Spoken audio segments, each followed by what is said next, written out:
Assalaamu calaykum kusoo dhawaada wararteeni ciyaaraha waa mar kale waa walaalkiina maxamed daacad sidaad ula barateen baryahan dambe waxaan soo falaqaynaa ciyaaraha xiisaha badan ee caalamka ka jiro ayaa mar walba dhacdooyinka ka dhaca ciyaaraha ku saabsan ayaa hadda diiradda saaraynaa wallow ciyaar kulul oo xalay dhex martay kooxda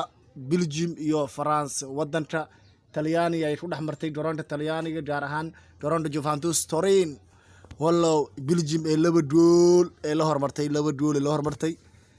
alla ciyaarta waxaa la Faransiiska maanta waa la dubtay xilli labada dambe labadaas gool ee Belgium dhashteen waxaa caawiye ka ahay De Bruyne ciyaaryahanka u dheelo Man City ayaa ka ahay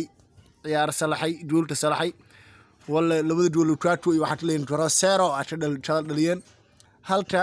ciyaartana soo baraajo ka dhigay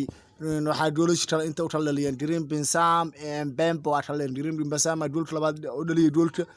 koowaad oo calanka dhaliyay halka baraajada keenay Mbembo aa keenay halka ciyaarta dambe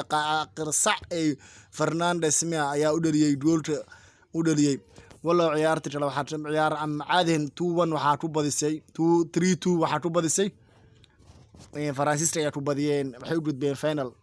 halka ninkan Mohamed Salman ninkan Sacuudi Arabiya soo jeedo oo boqortooyada Sacuudi Arabiya soo jeedo ayaa haddana mar kale wuxuu gadan doonaa kooxda Real Inter Milan Talyan Tracsan ayuu xiranaya hadda laakiin waxaa warar kale sheegaya kooxda wuxuu gatay oo hadda uu gatay kooxda Man City wuxuuna January rabaa ciyaaryahannadan hadda shaashada inuu muuqdo ayuu xiiseenayaa Haaland iyo Mohamed Salah wuxuu rabaa Haaland inuu 90 dheelisiyo labada saabaalana inay ka dheelaan Bambo iyo waxayna ka dheelan jiray iyo Mohamed Salah badban dhaxda uu qabto sidoo kale waxaan ka hadli doonaa wararkeena waxaan ka hadli doonaa sidoo kale ciyaaryahanka ku guuleystay bisha September Ronaldo waxa tartamay Lukaku iyo Mohamed Salah waxaana ku guuleystay Ronaldo halka Trojiska tartamayeen waxaa tartamay shan Troj ay tartamayeen Trojka Arteta oo Arsenal Pep Guardiola Klopp iyo waxaa la jiray Aston Villa iyo oo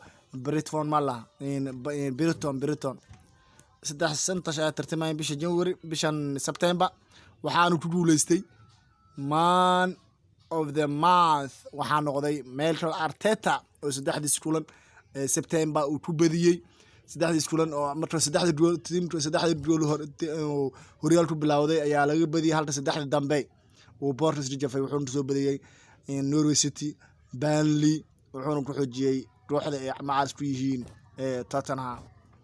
halka Ronaldo uu ku garaacay saaxiibadiisa Mohamed Salah iyo Lukaku wallow saddexdii kulan oo September u dhaliyay saddex gool ayuu dhaliyay ciyaar laba ayuu dhaliyay ciyaarna hal ayuu dhaliyay ciyaarna walaati waxa uma dhalin walla ninkan duqan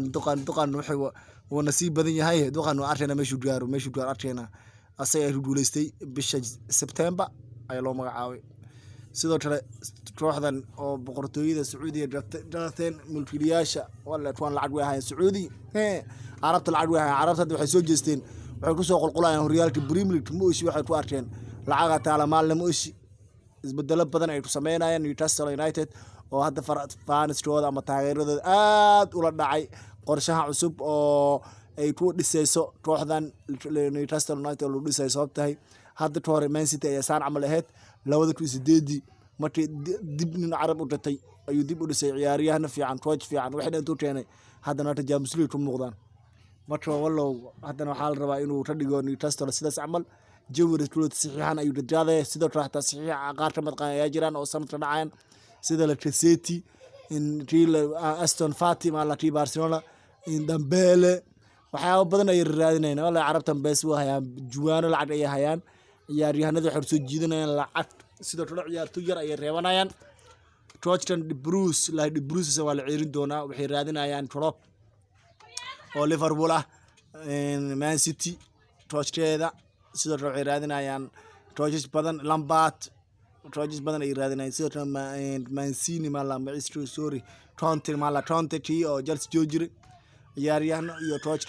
Troje raadinayaan isbedelo ay rabaan inay ku sameeyaan walla halka ciyaaraheena xiisaha badan hadda su'aasheena taagan waxaan waayay walaalayaal saddexdan ciyaaryahan oo Mohamed Salah Lukaku iyo Ronaldo saddexdan midkii ayaa u qalmay inuu qaato bishan September yaa u qalmay maadaama hadda Ronaldo lagu dhawaaqay adiga fikirkaada hoos nagu soo reeb qofku u qalmay sidoo kale waxaan u codsanaynaa projectka 3-5 qofne oo Mikel Arteta iyo 3-4 kalena yaa u qalmay hoos comment noo soo reeb waxaan ku guuleystay projectka uu fiicnay bishan September waxaa guuleystay Mikel Arteta oo ku garaacay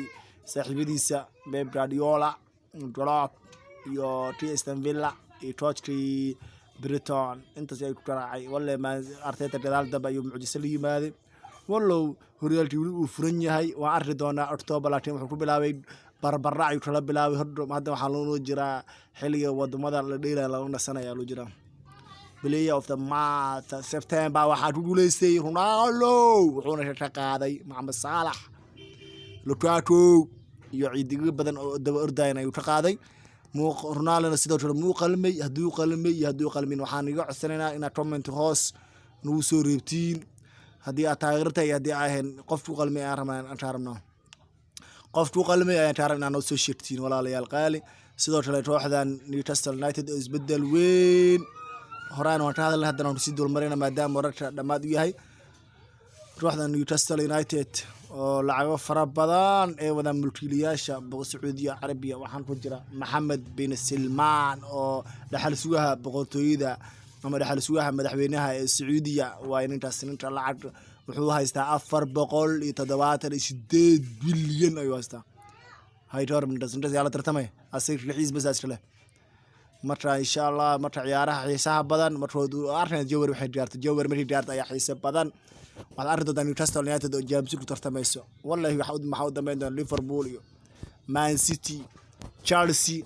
Arsenal Leicester wixii la jira ma jirayso hadda Man City ayaa Newcastle United laga cabsi qabaa wixii January keen doonaan